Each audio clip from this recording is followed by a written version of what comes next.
되기를 주님의 이름으로 축원합니다. 오늘 우리에게 주시는 하나님의 말씀은 마태복음 18장 1절에서 4절입니다. 마태복음 18장 1절에서 4절입니다.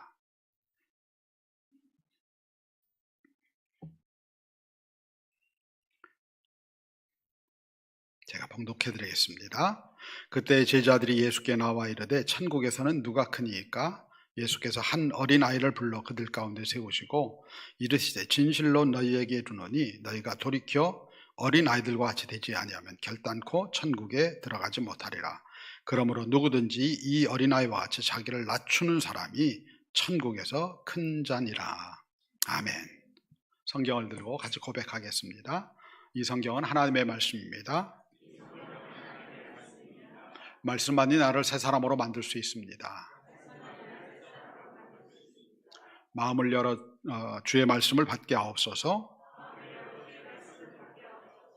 오늘도 말씀하옵소서. 종이 듣겠나이다. 아멘. 아멘. 마태복음 강해를 이제 진행을 하고 있는데 18장에 들어섰습니다.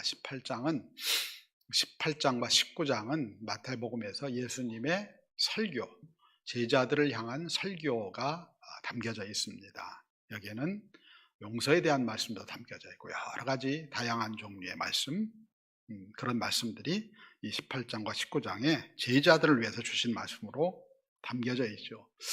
예수님께서는 이제 이 말씀을 하시면서 이제 예루살렘으로 올라갈 준비를 하고 계십니다. 이 사건이 끝나고 나면 이제 예수님께서 예루살렘으로 이제 올라가시게 되죠.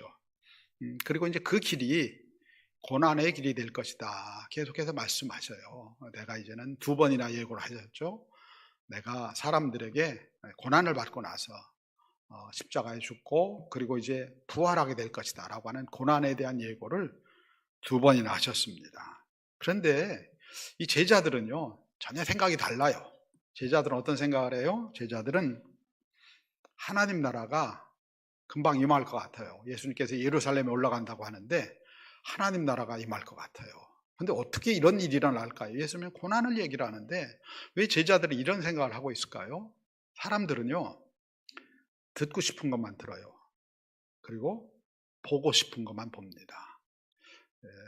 여러분 이제 설교를 들어도 내가 듣고 싶은 것만 들리고요. 그렇습니다. 그리고 때로는 안 들었으면 좋은 것도 그것만 들어가지고 시험이 들기도 하고 그래요. 전체를 다 듣는 게 아니에요.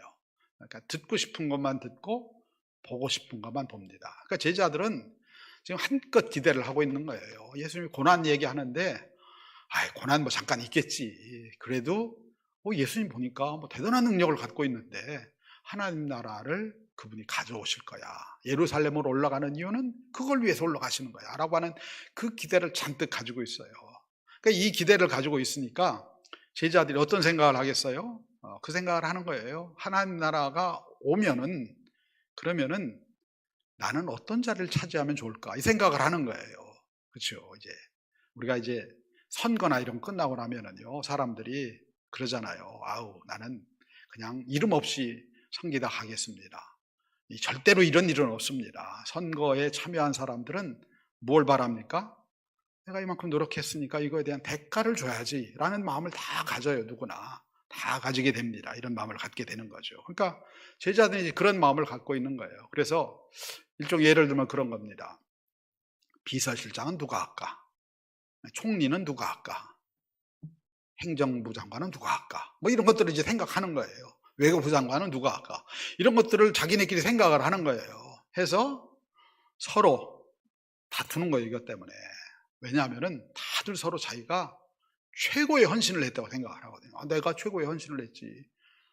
나는 세리직을 버렸어 라고 얘기를 합니다.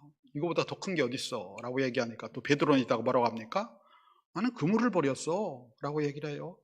가룟 유다는 뭐라고 얘기를 해요? 난 칼을 버렸어. 칼. 이 다 가지고 있는 거예요. 이 사람들이 쥐고 있었던 거, 굉장히 중요하게 쥐고 있었던 거, 이걸 다 버렸다고 얘기하는 거야. 그러니까 막 이제 서로 싸움이 나는 거예요. 내가 더 헌신했니, 내가 더 헌신했니, 이런 싸움들이 일어나죠. 이게 우리가 사는 세상의 이야기 아니겠습니까? 제자들 똑같이 그런 일을 하고 있는 거예요. 그러다가 이게 해결이 안 되니까 예수님한테 와서 묻는 거예요. 도대체 천국에서는 어떤 사람이 큰 사람이 돼야 됩니까? 이 얘기를 묻는 거예요. 어떤 사람이 비서실장을 해야 되겠습니까? 어떤 사람이 총리를 해야 되겠습니까?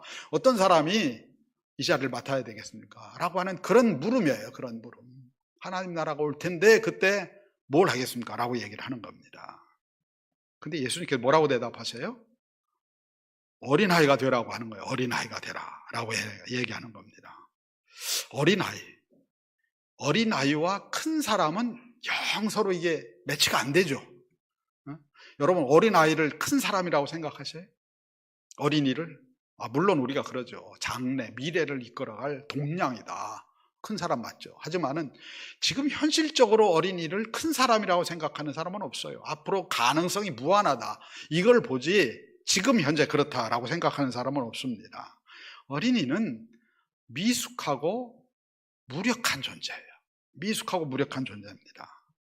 어린이가 할 수 있는 일이 뭐가 있어요? 뭘 할 수 있을까요? 열심히 공부를 해야죠. 딴 거 별로 할 수 있는 게 없습니다. 그래도 우리가 사는 시대는요, 어린이를 많이 존중을 해요. 굉장히 존중을 하죠. 요즘은 뭐 그냥 선생님보다 어린이가 더 위에 있잖아요. 어린이의 인권이 너무 중요해서 이게 너무 또 이제 과해서 문제인데.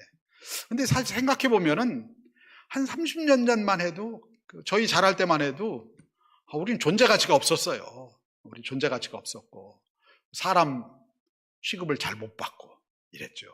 예수님 때는 어떻겠어요? 예수님 때는요, 숫자를 셀 때 성인 남자만 셌어요. 성인 남자. 인구를 셀 때 성인 남자만 셌어요. 그러면은 죄송합니다, 여성분들한테는. 예수님이 여성을 비하한 건 아니고요. 그때 문화가 그런 거예요. 그때 문화가. 여성과 어린이는 숫자에 안 들어갔어요. 사람이 아니란 얘기예요. 총장님 죄송해요. 그때 얘기를 하는 거예요. 사람이 아니란 얘기예요. 사람 축에 안 넣은 거예요. 안 넣은 겁니다. 그런 시대예요. 그런 시대 제자들에게 예수님께서 말씀하시는 거예요. 어린이가 되라고 얘기를 하는 거예요. 아니, 예수님 어린이가 돼서 뭘 하라고요? 도대체 우리에게 어린이가 돼서 뭘 하라고요? 아무 영향력도 없어요. 우리가 다 영향력 있는 사람이 되기를 원하잖아요. 그죠? 여러분들 영향력 있는 사람이 되기를 원하죠. 다 그래요. 저희 어머니도 맨날 기도할 때 그 기도예요. 영향력 있는 목사가 되게 해달라고. 맨날 그 기도를 하셨어요. 영향력 있는 목사. 그런 사람이 되게 해달라고 얘기를 한 거예요. 근데 어린아이는 별로 영향력이 없어요. 아무 영향력이 없어요.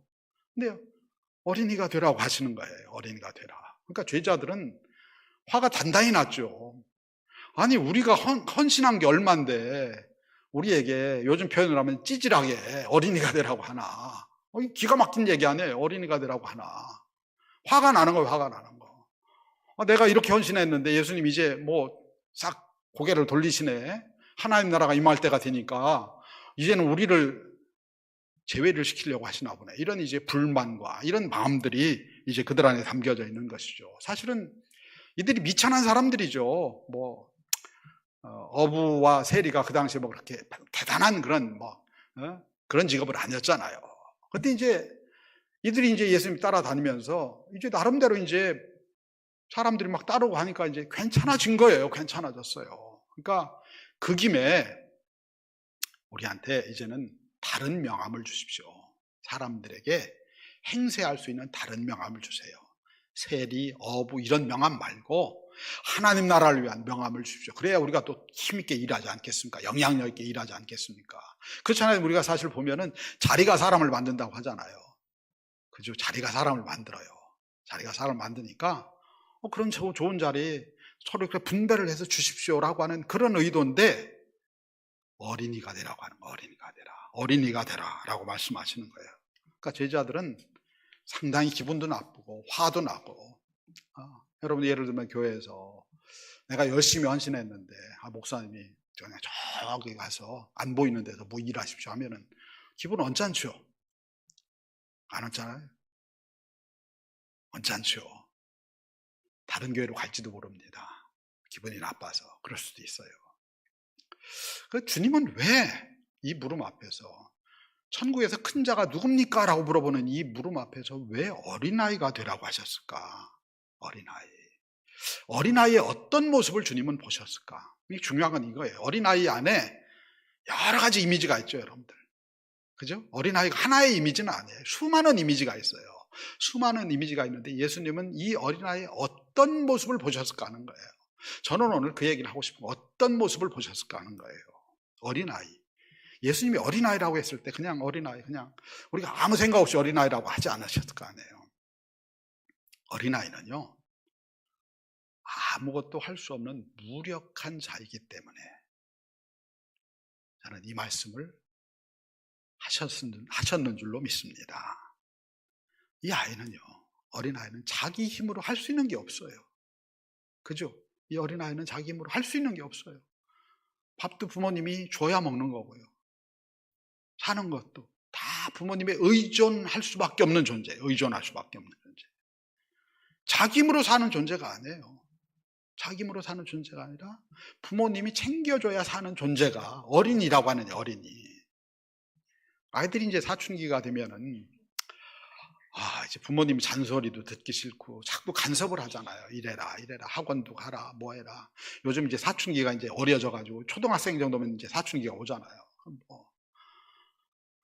게임하지 말라, 아침 일찍 일어나라, 뭐 막 그냥 맨날 잔소리해요.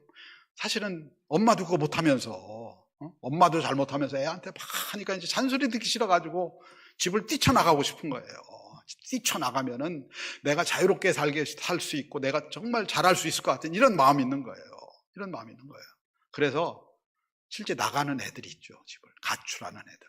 요즘도 있죠? 요즘도 많이 있죠? 우리 때는 뭐 가출하는 학생들 많았어요. 우리는 중고등학교 때 가출하는 친구들 있었어요. 가출해요. 가출하면 자유로워지고 독립적인 존재가 될 것 같은데요. 그런데 딱 집 밖을 나오는 순간부터 문제가 생겨요. 점심은 뭘 먹지? 돈도 없는데 오늘 밤은 어디 가서 자지? 이 걱정이 되는 거예요. 그래서 가출한 청소년들이 다 대답을 하는 게 뭐냐면요, 나온 그 순간부터 후회를 했대요. 후회를 했대. 그리고 내가 숙이고 들어가기 어렵잖아요. 부모님이 제발 나를 찾아와서 같이 집에 들어가자고 해주길 바란다는 거예요. 이런 마음이라는, 이런 마음. 잔소리하고 할 때는 듣기 싫었는데 막상 나오고 나니까 삶의 현실은 그렇지 않은 거예요, 전혀. 이런 상황 앞에서 어려운 거죠. 그러다가 그래도 다행히 부모님의 도움으로 다시 돌아오면 괜찮은데 그러지 않으면 어떻게 돼요? 악한 세상의 먹잇감이 되는 거예요. 그래서 폭력 조직에도 들어가고 불량 청소년이 되기도 하고 이런 어려운 일들이 일어나게 되는 거예요. 어린이는요, 부모를 의지하고 부모에게 맡겨야 살아가는 거예요. 맡겨야 살아가는 겁니다. 그런데 예수님께서요, 바로 그와 같은 삶을 사신 거예요. 그와 같은 삶, 어린아이 같은 삶을 사신 거예요. 예수님은요, 자신을 하나님 앞에 서 있는 어린아이처럼 여겼어요. 그래서 나는 스스로 아무것도 할 수 없다고 말씀하셔요. 스스로 아무것도 할 수 없다 말씀하셔요. 우선 우리 볼까요? 요한복음 8장 42절입니다. 요한복음 8장 42절.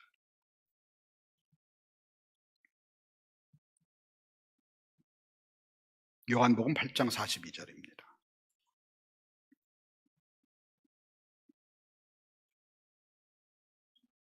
같이 읽겠습니다. 시작.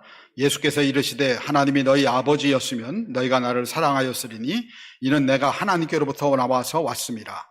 나는 스스로 온 것이 아니요 아버지께서 나를 보내신 것이니라.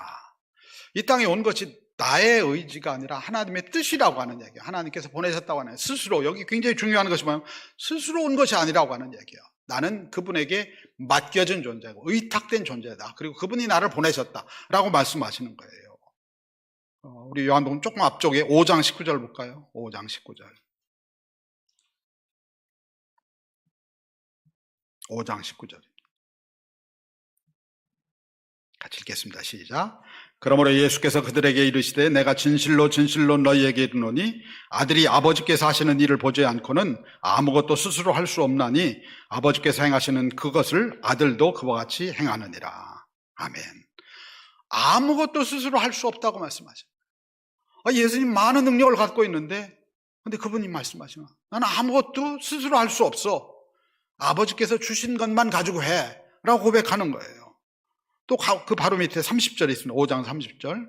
5장 30절도 같이 보겠습니다. 30절 같이 읽겠습니다. 시작. 내가 아무것도 스스로 할 수 없노라. 듣는 대로 심판하노니 나는 나의 뜻대로 하려 하지 않고 나를 보내신 이의 뜻대로 하려 함으로 내 심판은 의로우니라. 이 두 가지 말씀만이 아니에요. 많이 나와요, 이 말씀. 나는 스스로 아무것도 할 수 없다. 나는 스스로 아무것도 할 수 없고 나는 아버지께 의탁된 존재다. 맡겨진 존재다. 그래서 아버지께서 하라 하시는 것을 행하고 나는 아버지께 철저하게 속한 존재다 라고 얘기하는 거예요. 어린아이가 부모님께 부속되어진 존재처럼 독립적인 존재가 아니라 부모님에게 연결되어 살아가는 것처럼 예수님 말씀하신 거예요. 나는 영적으로 아버지 하나님께 연결되어 있다고 하는 얘기예요. 그분께 맡겨져 있고 그분과 연결되어 살아갈 수 있는 존재라고 말씀하시는 거예요. 그러면서 제자들에게 어린아이가 되라고 하는 얘기예요. 어린아이가 되라. 제자들이 이 말씀을 깨달을 수 있나요? 못 깨달아요, 못 깨달아. 사실 우리도 잘 못 깨닫죠. 우리는 어린아이가 되고 싶지 않아요. 우리는 큰 자가 되고 싶어요. 근데 어린아이가 되라고 하는 이 말씀을 깨닫지 못해요. 자신이 큰 사람이 되면 더 많은 일을 할 수 있고 더 능력 있는 일을 할 수 있을 것 같은데 또 자신들이 큰 사람인 줄 알죠. 이제 막 이렇게 군중들이 막 모여들고 하니까요. 이 사람이 어깨가 으쓱해지는 거예요. 그렇잖아요. 우리도 막 어깨가 으쓱해지잖아요. 뭔가 좀 이렇게 사람들이 막 반응하고 하면은 이름이 기억이 안 나네. 나는 파리에 택시 운전사였다라고 하는 책 썼던 홍세화 씨. 옛날 사람이에요, 옛날 사람. 그 양반이 그 얘기를 하는 거예요. 어느 날 갑자기 이분이 이제 뭐 반정부 운동하다가 이제 파리에 가서 이제 택시 운전을 했어요. 쫓겨나가지고 결국. 그래서 이제 뭐 그냥 택시 운전하고 살아오다가 어느 날 그냥 거기 택시 운전하면서 살았던 일상을 책을 쓴 거예요. 그런데 그 책이 우리나라에서 요즘 말로 대박이 난 겁니다. 그래가지고 그날부로 갑자기 각 언론사에서 인터뷰를 하자고 찾아온 거예요. 막 찾아오니까 이 홍세화 씨가 어깨가 막 요즘 말로 해서 뽕이 들어간 겁니다. 내가 이런 사람이구나 하는 생각이 든 거예요. 근데 그분이 그래도 자기를 볼 줄 아는 눈이 있었죠. 그 다음날 그가 그 미몽에서 깨어난 거예요. 나는 바뀐 게 아무것도 없는데 오늘 내가 이 자리에 이렇게 되니까 막 사람이 이게 뭔가 내가 된 것처럼 이런 착각에 빠지게 되었다고 하는 얘기예요. 예수님 따라다니면서 예수님이 막 인기 있고 막 그러니까 그냥 제자들 자기가 뭔가 된 것 같고 자기가 헌신해서 막 이런 일이 일어난 것 같고 대단한 존재가 된 것 같고 큰 자가 된 것 같고 이렇게 이제 자기 삶에 능력 있는 줄 알고 자기가 대단한 사람인 줄 알고 이런 착각에 빠지게 된 거예요. 사실은 다윗도 마찬가지예요. 다윗이요 어느 날 갑자기 정말 말 그대로 사무엘이 찾아와서 네가 앞으로 하나님의 사람, 하나님의 왕이 될 거야. 하나님 나라의 왕이 될 거야 라고 하잖아요. 얼마나 처음에는 몸둘 바를 몰랐을까요? 그런데 그 다음에 골리앗과의 싸움에서 승리하게 되고 또 그리고 그래서 덕분에 왕의 사위가 되잖아요. 사울의 딸 미갈과 결혼을 해서 사위가 돼요. 그러니까 뭐 그냥 세상에 나 같은 사람이 어디서 사는 이런 마음이 생기는 거죠. 내가 최고구나. 내가 대단한 사람이구나. 이런 마음이 생기는 거예요. 교만이 뭘까요? 교만이 뭘 뻣뻣이하고 하는 이게 교만일까요? 교만의 본질이 뭘까요? 교만의 본질은요, 하나님 없이 살 수 있다고 하는 마음이에요. 하나님을 떠나서 살 수 있다고 하는 마음. 그게 교만의 본질입니다. 우리 창세기 말씀 한 곳 보겠습니다. 창세기 4장 16절입니다. 창세기 4장 16절. 창세기 4장 16절입니다.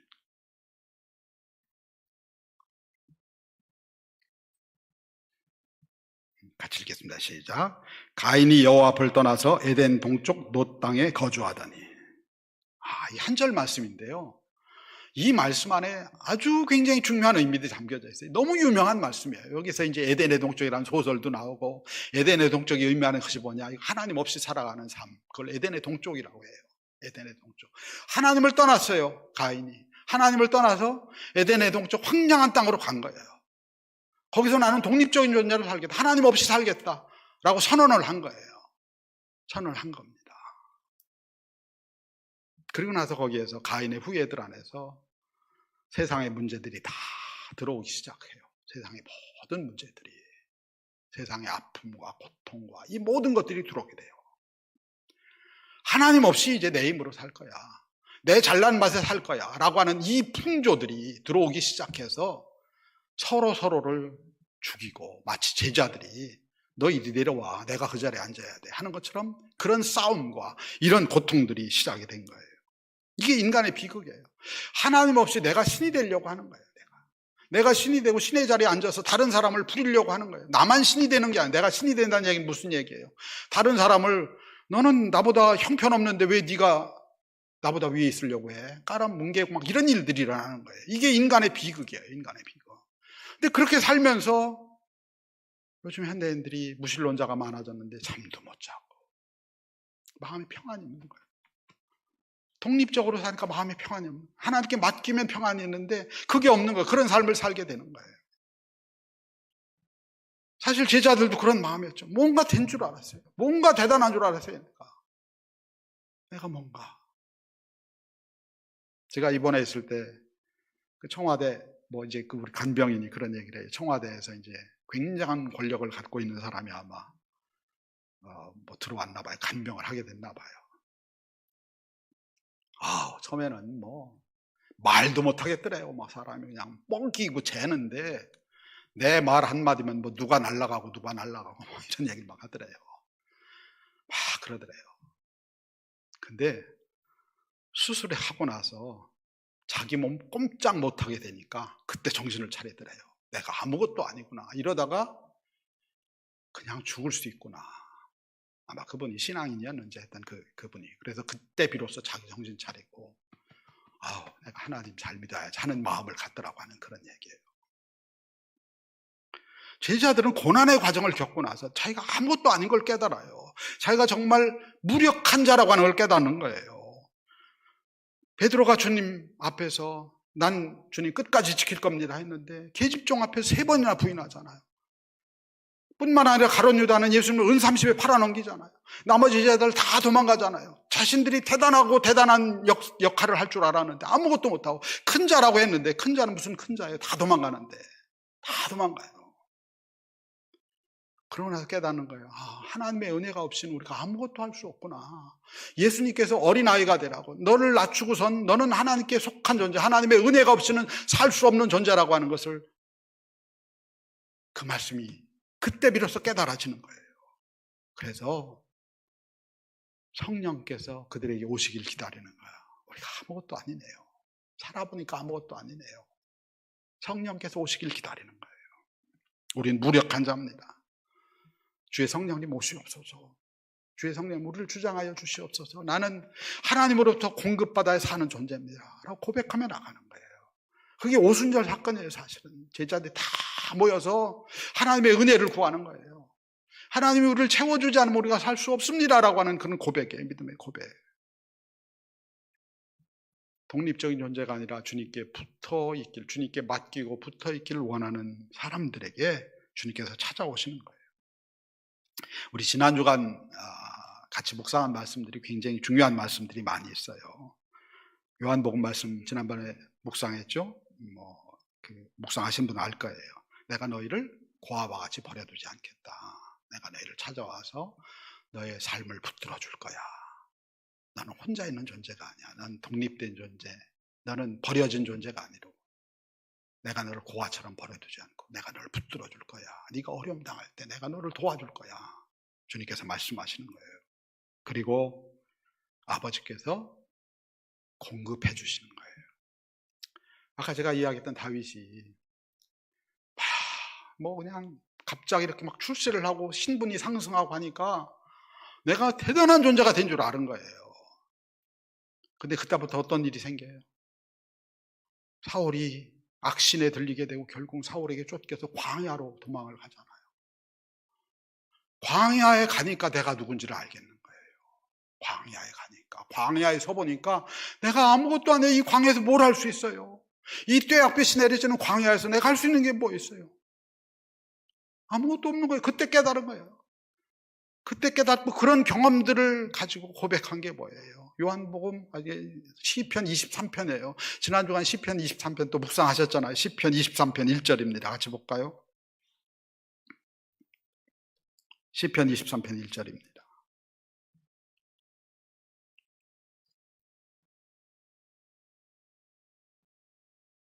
시편 23편 1절 같이 읽겠습니다. 여호와는 나의 목자시니 내게 부족함이 없으리로다. 여호와는 나의 목자시니 내게 부족함이 없어요. 이게 절절한 고백이에요. 절절한 고백. 광야에 서서 그가 고백하는 거예요. 내가 기름 부음 받고 내가 골리앗도 이기고 내가 왕의 사위가 갑자기 되고 하니까 내가 뭐가 된 줄 알았는데 근데 아무것도 아니라고 하는 거예요. 광야에 서보니까 아는 거예요. 광야에 거친 바람 앞에 서보니까 내가 아무것도 아닌 거예요. 그때 고백하는 거예요. 여호와만이 나의 목자시고 그분이 나를 붙들어 주실 때 내가 부족함이 없습니다 라고 고백하는 거예요. 고백하고 그 다음에 23편 2절 4절도 같이 볼까요? 2절에서 4절까지 같이 보겠습니다. 시작. 그가 나를 푸른 풀밭에 놓이시며 쉴만한 물가로 인도하시는도다. 내 영혼을 소생시키시고 자기 이름을 위하여 의의 길로 인도하시는도다. 내가 사망의 음침한 골짜기로 다닐지라도 해를 두려워하지 않을 것은 주께서 나와 함께 하심이라. 주의 지팡이와 막대기가 나를 안위하시나이다. 아멘.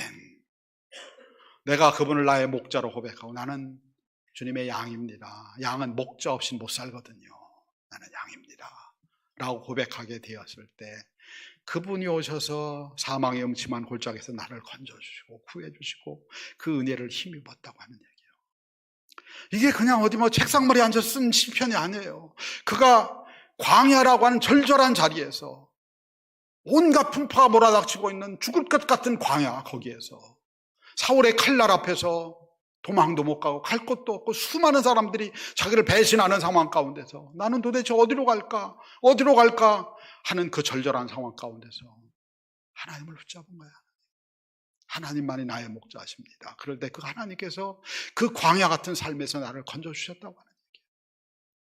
많은 사람들이 내가 잘하고 있는 것 같고 똑똑한 것 같은데요, 광야를 지나가요. 광야는 우리에게 뭘 가르쳐줘요? 내가 무력한 존재라고 하는 걸 가르쳐줘요. 하나님께 붙어 있어야 사는 존재라고 하는 걸 가르쳐줘요. 하나님께서 그 광야에서 나를 이끌어서 푸른 풀밭으로 인도하시고 푸른 초장으로 인도하시고 쉴만한 물가로 인도하시고 사망의 음침한 골짜기가 와도 나를 지켜주고 그 은혜를 경험하는 거예요. 이 광야를 지나본 사람들이 이 시편을 이해를 해요. 광야를 지나보고 나면은요, 이 시편이 절절히 다가오게 되는 거예요. 수많은 사람들이 이 시편을 읽다가 자기의 삶을 돌이켜요. 왜냐하면 여기에는 다윗의 절절한 마음이 배어 있는 거예요. 그 광야 정말 기가 막힌 곳에 서서 하나님을 바라보았던 다윗의 고백, 그 자리에 하나님의 공급하심이 있었던 그 고백을 함께 나누는 거죠. 하나님 아버지께서 능력을 주셔요. 그리고 능력을 주셔요. 베드로가요, 3,000명이 넘겠죠. 3,000명이 회개했으니까 회개 안 한 사람도 있을 테니까 몇 명일지는 몰라요. 하여튼 몇천 명 앞에서 설교를 하잖아요. 아니, 고기 잡던 베드로가 어떻게 그 일을 하겠어요? 우리 송장로님 기도하실 때 이젠 좀 안 떨려요? 대표 기도하실 때? 네. 어떻게 기도를 잘할까? 떨리시진 않네. 나는 떨리는데 지금도. 그 기도를 하려면은요, 우리 권사님들은 특별히 일부 예배 때 기도하려면은 얼마나 떨리겠어요. 이거 여기 나와서 하는데. 근데 또 이거 써가지고 와서 하잖아요. 써가지고 와서 하는데도 이거 내가 잘 못 읽으면 어떡하지 하는 그런 두려움이 있어요. 두려움이. 옛날에는 그런 일들 많았어요. 이 선풍기, 요즘 에어컨이 돌아가지만 선풍기를 돌리잖아요. 선풍기를 돌면 여기 놨던 그 기도문이 날아가요.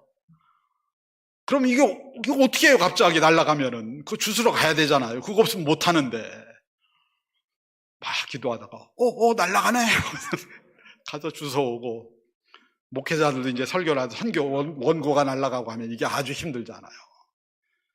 쉬운 일이 아니에요. 사실 사람들 앞에 서는 일이. 사람들 앞에 보통 뭐 그런 사람도 있긴 하지만 대다수의 사람들이 쉬운 일이 아니에요. 베드로가 수천 명 앞에서 어떻게 설교를 해요? 하나님께서 능력을 주시니까 하는 거예요. 하나님께서 능력을 주시니까 하는 거예요. 그리고 3,000명이 회개해요. 3,000명. 여러분 3,000명이 회개했다는 얘기를 들으면은 그냥 성경에 나오니까 그냥 그런가 보다 그래요? 여러분 생각해 보세요. 한 사람도 못 바꿔요. 한 사람도. 여러분 부부끼리 서로 바꾸려고 하잖아요. 안 그래요? 부부끼리 서로 바꾸려고 하잖아요. 왜 이 사람은 안 바뀔까 하잖아요. 안 바뀌어요. 안 바뀌어. 세상 없어도 안 바뀝니다. 안 바뀌어요. 내 옆에 같이 사는 사람도 안 바뀌는데 3,000명이 어떻게 회개를 해요? 3,000명이. 하나님께서 붙들어 주시니까요. 3,000명이 회개하는 역사가 일어나는 거예요. 누가 큰 자예요? 누가 큰 자? 지금 베드로가 큰 자예요. 근데 큰 자가 내가 된 게 아니에요. 하나님 앞에 내가 어린아이같이, 주님 앞에 내가 어린아이같이, 난 아무것도 못해요. 주님이 나를 붙들어 주셔야 돼. 나는 나의 이 삶을 주님께 맡깁니다. 이 오늘 내가 말씀을 전하는 이 삶을 주님께 맡깁니다 할 때 하나님이 일하시는 거예요. 하나님이 일하시는 거예요. 우리가 누구를 바꿔요? 누구를? 세상을 바꾼다. 처음에는 막 하잖아요. 내가 젊을 때는 막 온 세상을 바꾸겠다. 그러다 좀 시간이 지나면 내가 이 나라를 바꾸겠다. 그러잖아요. 좀 지나면 어떻게 해요? 내가 우리 가정이라도 바꿔야 되겠다 하잖아요. 맨 마지막엔 뭐예요? 나도 못 바꾸는 주제에 누굴 바꿔? 이런다고 하잖아요. 나도 못 바꾸는 주제에 누굴 바꿔? 그래요, 우리는 그럽니다. 3,000명의 사람들이 회개하고 주님 앞에 들어와요. 그 사람이 큰 사람이에요. 아까 이야기했던 제가 다윗 이야기, 우리 성경 한 곳 보겠습니다. 다윗.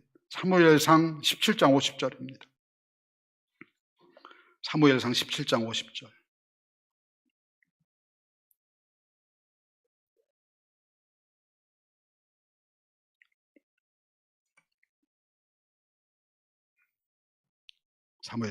사무엘상 17장 50절 같이 읽겠습니다. 다윗이 이같이 물레매와 돌로 블레셋 사람을 이기고 그를 쳐 죽였으나 자기 손에는 칼이 없었더라. 여기 자기 손에는 칼이 없었더라, 이게 중요해요.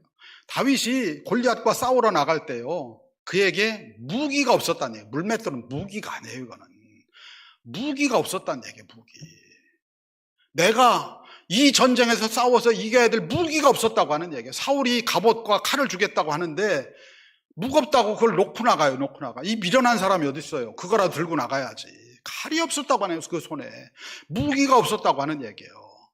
자기를 보호할 수 있는 안전장치가 없는 거예요. 또 적을 무찌를 수 있는 능력이 없는 거예요. 아무것도 없이 나간 거예요. 그럼 뭘 가지고 나갔을까요? 그럼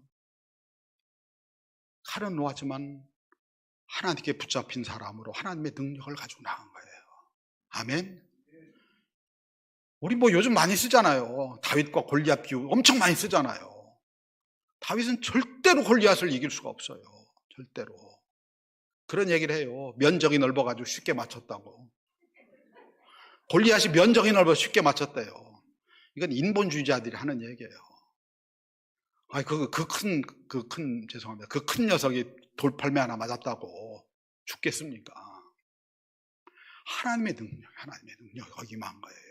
다윗이 하나님만 붙들고 나갔더니, 하나님께 의탁하고 나갔더니, 내 손엔 칼이 없어요. 칼이 없는데 하나님의 칼이 거기 임한 거예요. 하나님의 능력이 임한 거예요.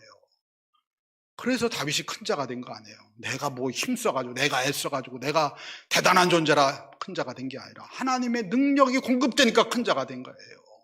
주님께서 그 얘기를 하는 거예요. 하나님 앞에 어린아이 같이 낮아지라고 하는 얘기예요. 무력한 자가 되라고 하는 얘기예요. 그럼 하나님께서 너와 함께 하셔서 너희가 큰 자가 될 거라고 하는 얘기예요. 자리 차지하려고 앞에서 막 그러지 말고 하나님 앞에 정말 낮아진 자가 돼서 하나님의 은혜를 구하라고 하는 얘기예요. 그럼 하나님께서 너를 붙잡아 주실 것이라고 하는 얘기예요. 세리의 기도가 그런 거 아니겠습니까? 세리가 뭐라고 기도해요? 주여 나를 불쌍히 여기소서. 내가 할 수 있는 기도가 이거밖에 없어요. 나를 불쌍히 여기소서. 이게 유명한 주의 기도라고 하는 거예요. 기독교 2000년의 역사에 가장 중요한 기도가 뭔지 아세요? 이 기도에 이 기도. 주여 나를 불쌍히 여기소서. 우리가 할 수 있는 기도가 이거밖에 없다는 거예요. 세리처럼 내가 11조도 했습니다. 내가 이런 헌신했습니다. 내가 이런 대단한 일을 했습니다. 그게 우리의 기도가 아니라 우리의 기도는 주여 나를 불쌍히 여겨 주시옵소서. 나를 아버지의 자녀로 붙잡아 주시옵소서. 내게 긍휼과 은혜를 베풀어 주시옵소서. 이거밖에 기도할 게 없다고 하는 얘기예요. 이 기도가 최고의 기도고 이 기도하라고 하는 얘기예요. 우린 그래서 오늘 주의 전에 나온 거 아니겠습니까? 우리가 무력한 존재이기 때문에 주님을 바라보는 거예요. 예배는 주님을 바라보는 거예요. 거기 나오잖아요. 오직 나는 주의 풍성한 사랑을 힘입어 주의 집에 들어가 주를 경외함으로 성전을 하여 예배하리다. 주님을 바라보고 주님 내게 은혜를 부어주시옵소서. 내 삶이 광야 같은데 이 광야를 이겨나갈 힘이 없습니다. 내가 예전에 잘 나갈 때는 광야 같은 게 아무 문제가 안 되는 줄 알았는데 그 광야에 서니까 내가 할 수 있는 게 아무것도 없습니다. 주님 내게 은혜를 베풀어 주시옵소서. 은혜를 베풀어 주시옵소서. 시편 말씀 한 곳 더 보겠습니다. 시편 123편 1절 2절입니다.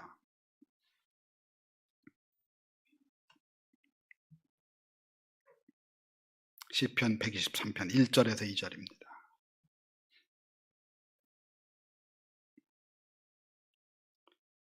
같이 읽겠습니다. 시작. 하늘에 계시는 주여 내가 눈을 들어 주께 향하나이다. 상전의 손을 바라보는 종들의 눈같이 여주인의 손을 바라보는 여종의 눈같이 우리의 눈이 여호와 우리 하나님을 바라보며 우리에게 은혜 베풀어 주시기를 기다리나이다. 간절함에 간절함이에요. 내가 주를 바라봅니다. 주께서 은혜를 베풀어 주시길 간절히 기다립니다. 오늘도 내가 무력한 자가 되어서 주님께 내 삶을 맡기면서 주의 은혜를 기다립니다. 혹시 여러분 삶에 광야가 있습니까? 어려움이 있습니까? 주님께서 오늘 우리를 부르십니다. 내가 너의 목자야. 이 광야 황량한 곳에서 내가 너를 붙잡아 줄 테니까 나를 바라보고 내게 나와. 주님 말씀하십니다. 주님을 향해서 우리의 삶을 어린아이같이 그분 앞에 드리면서 그분이 우리를 붙들어 주시길 간절히 구하며 나갈 수 있는 온 믿음의 성도들 되기를 주님의 이름으로